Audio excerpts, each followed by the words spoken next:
Well, good evening. This is Hound Dog Steve coming to you on the 25th of January, and I kind of wanted to start this video where you can hear my washing machine going in the background, because I find it absolutely amazing how many videos I listen to where you hear the washing machine going on in the background, or the dryer, or other sort of general household sounds.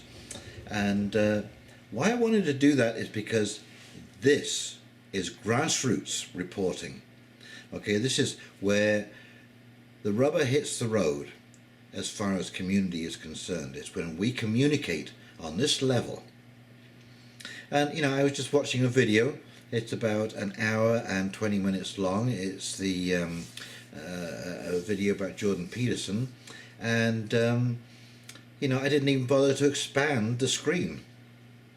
And somebody once said, I can't remember who it is now, but they said they cannot imagine people looking at a screen that is 2 inches square and getting some kind of enjoyment out of that. Well, there's lots of things more than just the big production. Okay, so this is why I'm enjoying doing some of these videos, these grassroots, down to earth, just people sharing ideas and information with other people, things that have caught their eye in the news, comments, this kind of stuff. I think this is an absolutely amazing way to enjoy and create community.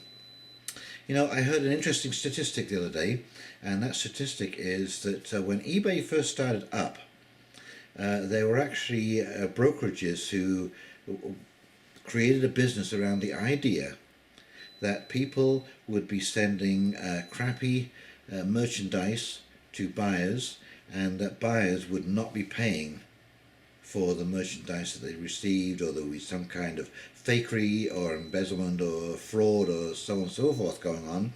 And these companies actually went out of business because the honesty rate on eBay it's staggering, like 92 or 93%. And frankly, that's what I see every day in the world that I live in. Okay, the vast majority of people out there, they ain't going to hurt you. There's a pretty good chance they're going to help you. I think the worst that you can expect from this group, this 92, 93% of people out there, is that they won't do anything. That's the worst you can expect. But those 7% are the ones who make all the trouble for us. And speaking of the 7%, let's narrow that down to the 1%. And here we go. Trudeau touts the economics of equality. Okay, so Prime Minister Trudeau is over in Davos, and let me just read you a little piece of what he said here in his speech, his presentation to a pretty well-heeled crowd. Okay, Trudeau took centre stage with a speech at the World Economic Forum in Davos, Switzerland, where he told a well-heeled crowd the gap between the rich and the poor is staggering.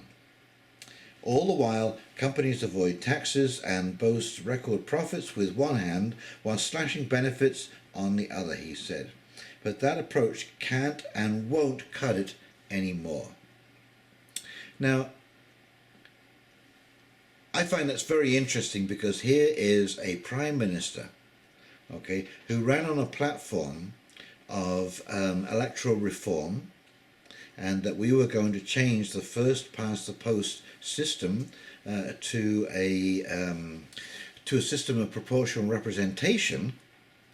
They put together an all-party committee to research and review the situation. The committee suggested that there be a referendum with the public to ask them what kind of electoral system they would like to have in their country. And the Liberal government, having a majority, replied that they would only have a referendum if they had an option to for the status quo. which in other words, they can opt out if they don't like the result. This is a Prime Minister who last year was flown in a private helicopter to a private island for Christmas with the Aga Khan. This is a Prime Minister who is running $5,000 a plate fundraising dinners where the rich and well-heeled can have access to the Prime Minister. This is a Prime Minister who has their own foundation, the Pierre Trudeau Foundation. Okay, and goodness knows, as we're seeing now with some of the other foundations around the world, that these are just a license to funnel money into private hands. Here is a Prime Minister who has got together with his finance minister. They've cooked up a tax regime which actually hurts small businesses, but wouldn't you just know, allows foundations more tax exemptions and this kind of stuff. I mean, it's just staggering. I mean, this Prime Minister, and I actually thought, you know, Trudeau was a very, very, very promising candidate. You know, he seemed alert, young, bright, engaging, well-spoken. I remember listening to him make a speech at his eulogy for his father at his father's funeral, and I mean, people were weeping at the passion and beauty of this speech. And you know, really, his prime ministership has really only shown his privilege. You know, you talk about white male privilege.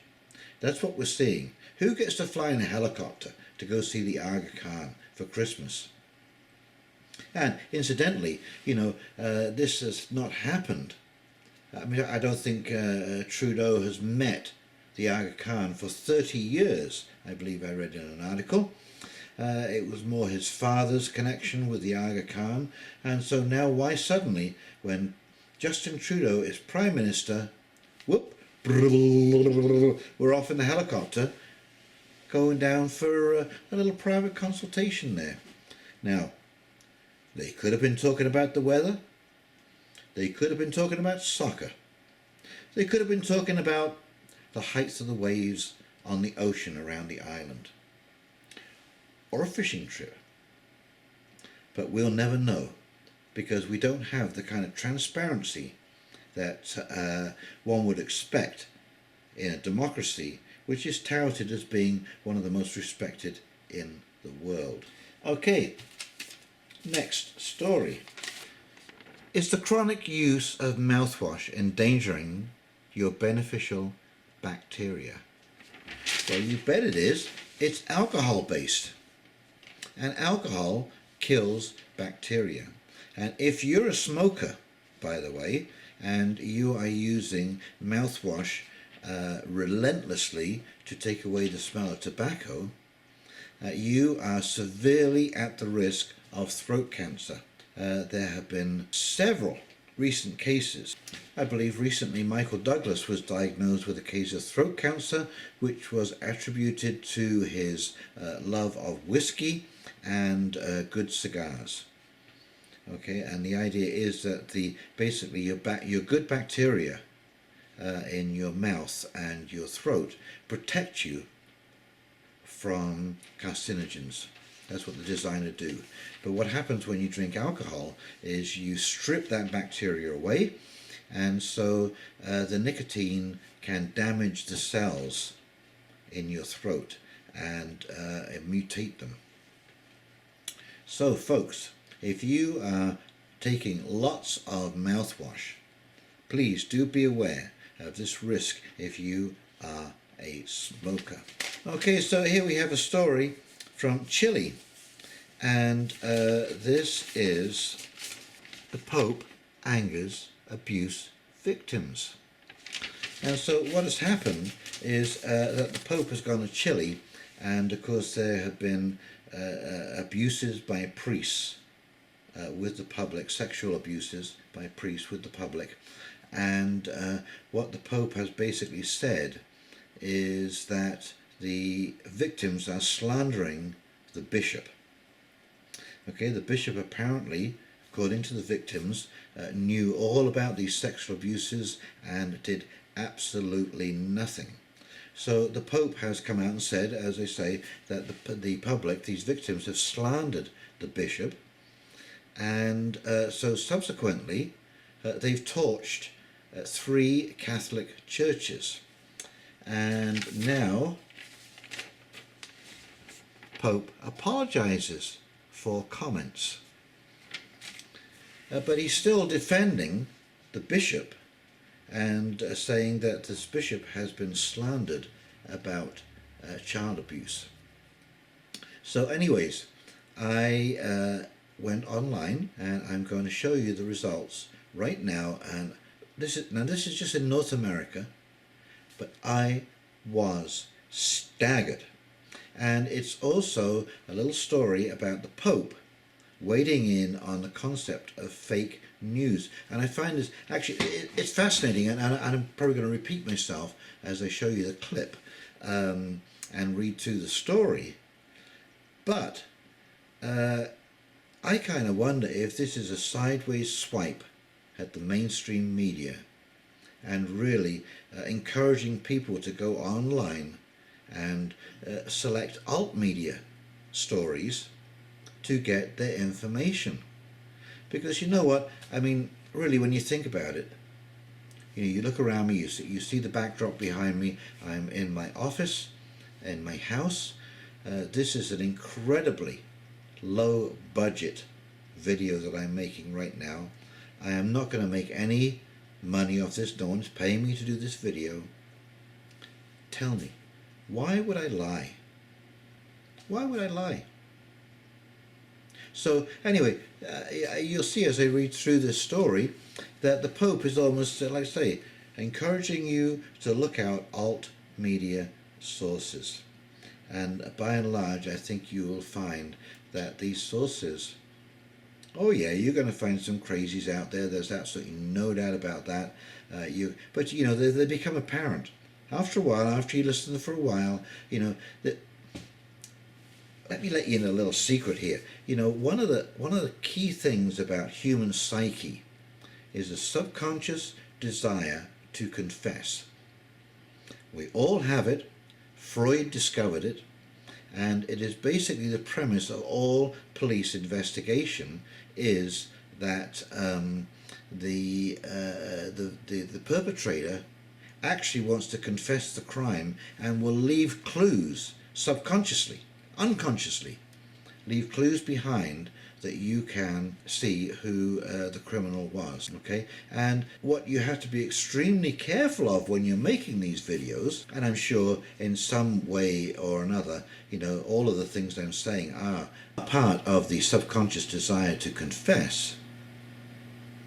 However, you can see when you watch some of the videos out on YouTube that people are not aware of this, and they're really how can I put it? Well, they're revealing their inner self, and they're not realizing it because it's one of these things that we tend to be blind to. So I'm aware of that, and so what I'm trying to bring to this YouTube channel is a balanced view, so I can take my bias out. Although the stories that I am reporting on show my bias, but I can actually take my bias out and say, well, let's look at this. Let's take a look at this and see what it's all about. Anyway, I'm going to flip over now, and we're going to go to the letter by the Pope about fake news. Okay, so here's the article here. Pope compares fake news to serpent in Garden of Eden, urges world to stem its spread. Okay, I'm just going to read on here. The serpent in the Garden of Eden hissed the first fake news to Eve, and it all went downhill from there. Pope Francis writes in a major document about the phenomena of fake news released on Wednesday. We need to unmask what could be called the snake tactics used by those who disguise themselves in order to strike at any time and place. The Pope writes in a message ahead of what the Church has designated as its World Day of Social Communications in May, arguing that the crafty serpent's effective disinformation campaign to get Eve to eat from the tree of knowledge began the tragic history of human sin. He adds, I would like to contribute to our shared commitment to stemming the spread of fake news. Pope Francis has worn many hats since his election in 2013. Vatican reformer, global advocate for refugees, the poor and world peace, and more recently defender of bishops accused of covering up for pedophile priests. But in a varyingly sophisticated spiritual and questionable analysis of the fake news epidemic, the 81-year-old pontiff tried on the cap of contemporary media critic to address an issue that has wreaked havoc and undermined democracies from the United States to Europe and beyond. In doing so, he offered a largely clear-eyed assessment of the problem, its social impact, and the responsibility of social media giants and journalists. And he called on news consumers, now this is the interesting bit right here, listen to this, and he called on news consumers to break out of their comfortable echo chambers and cushy news feeds by seeking out different points of view. Okay, so to me, I mean, really, this is what I've seen from the mainstream media in the last 20 or 30 years, is that they have become really poor journalists, and they really have become echo chambers of their corporate masters and the direction that the corporate masters want society to go, and the mainstream media have been the messengers of that direction. And now we're seeing, because of all of the alt news stuff that's coming out, that this is not always the story or all there is to the story. Most of mainstream media functions on getting you to be afraid and omission of certain salient details. But at times the Pope also conflated fake news, which is politically or economically motivated disinformation, with an incremental and sensational style of journalism he dislikes, a muddying of the waters that many democracy advocates have worried is corrosive to a free press and to the ideal of an informed populace. He also mentioned the political leaders who have used the phrase to discredit journalists to dismiss inconvenient reporting, betraying a somewhat antiquated view that separates dead tree and digital outlets. The Pope defined fake news as the spreading, online or in the traditional media, of disinformation that is intended to deceive and manipulate consumers for political and economic interests. He observed that fake news is effective because, like the snake in the garden, it insidiously mimics real news and is captious. Pope for clickbait, meaning that it grabs people's attention by exploiting emotions like anxiety, contempt, anger, and frustration. Now, isn't this what we've been seeing? CNN and Fox playing this game, NBC, MSNBC, they have been bouncing this ball backwards and forwards to scare the bejeebus out of you and to create conflict where there is no conflict, where there was no conflict. Okay, we become so polarized, it's unbelievable, and you can lay that right at the feet of the mainstream media. Francis identifies social networks as the delivery systems for such fake news. Untrue stories can spread so quickly that even authoritative denials fail to contain the damage. He writes, adding that those living virtual lives in like-minded silos allow disinformation to thrive, and that the absence of opposing viewpoints turns people into unwilling accomplices in spreading biased and baseless ideas. Russian hijackers took advantage of just such conditions in the 2016 American elections, sowing discord and attempting to sway the electorate through sophisticated influence campaigns.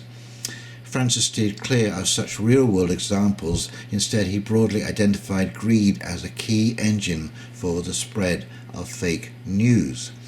Fake news often goes viral, spreading so fast that it is hard to stop, not because of the sense of sharing that inspires social media, but because it appeals to the insatiable greed so easily aroused in human beings, he wrote. The results, he says, are soul-killing. Turning to the brothers Karamazov, he quotes Dostoevsky, people who lie to themselves and listen to their own lie come to such a pass that they cannot distinguish between truth within them or around them, and so lose all respect for themselves and others. This is exactly what has happened in the mainstream media and the echo chamber. They can't distinguish anymore the difference between truth and lies. All they are after is clickbait. The Russian story is clickbait, so that's what they're running with. This leads to a coarsening of society, Francis says. To combat fake news, the Pope called for personal efforts to unmask disinformation, but he also praised educational programs, regulatory efforts and social media companies' progress in verifying personal identities concealed behind millions of digital profiles. In recent years, the European Union and several European countries have established offices to combat fake news. This week, Britain became the latest, and fake news has emerged as a major theme in the Italian election scheduled for March 14th, and it is often discussed in the Italian news media that imbues the Vatican. The Speaker of the lower house of the Italian Parliament, Laura Boldrini, has backed a program in Italian public schools to teach children how to identify fake news. The government announced this month an online service through the country's postal police that would respond to and assess accusations of fake news. Now this is a stunning little piece right here, and there is a complete disability to see oneself. But the Pope argues that the most radical antidote to the scourge of fake news lies in purification by the truth. In Christianity, he said, that means living the truth through the faith in Jesus, who, he observed, said, "I am the truth, and the truth will set you free."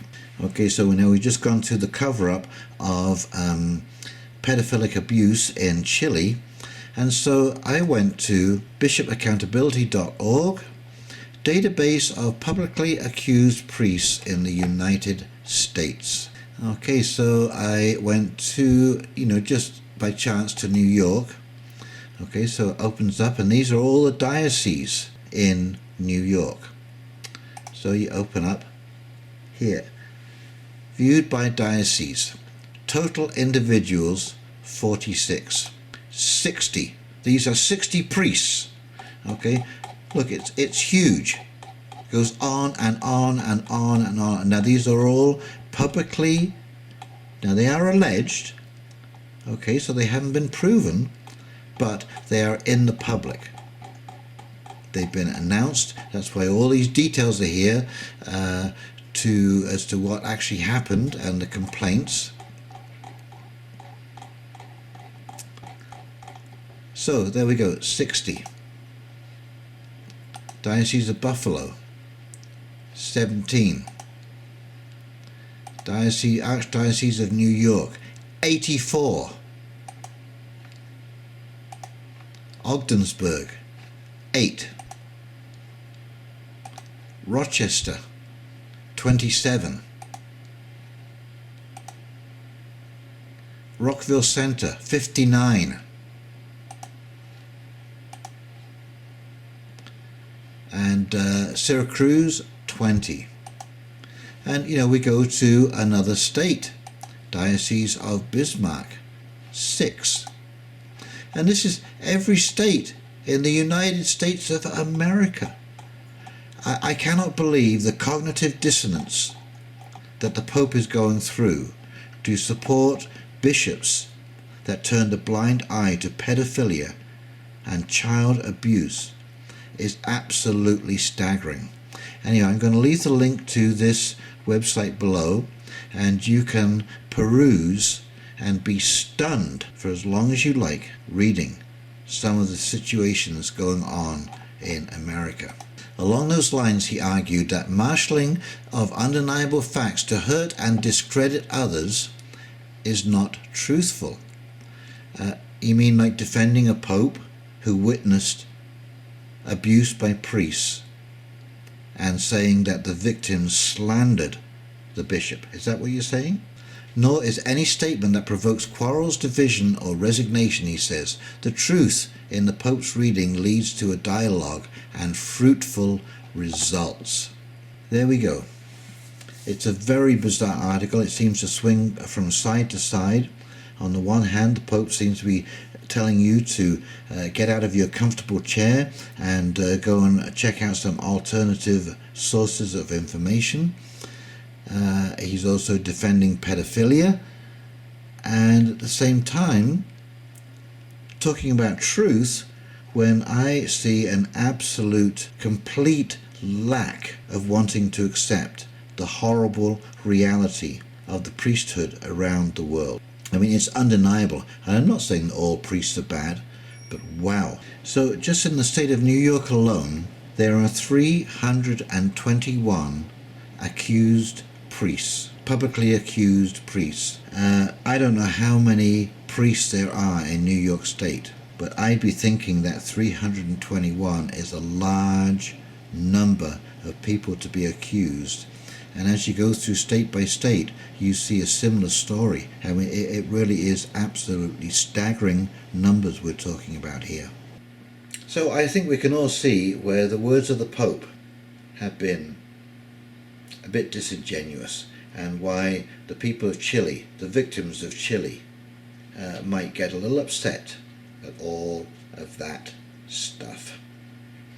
Okay, well, if you have enjoyed this video, please like, subscribe, click on that little bell, and then you'll get all of the updates from this channel. And I hope you will all take care, and we will talk real soon. See you now. Bye.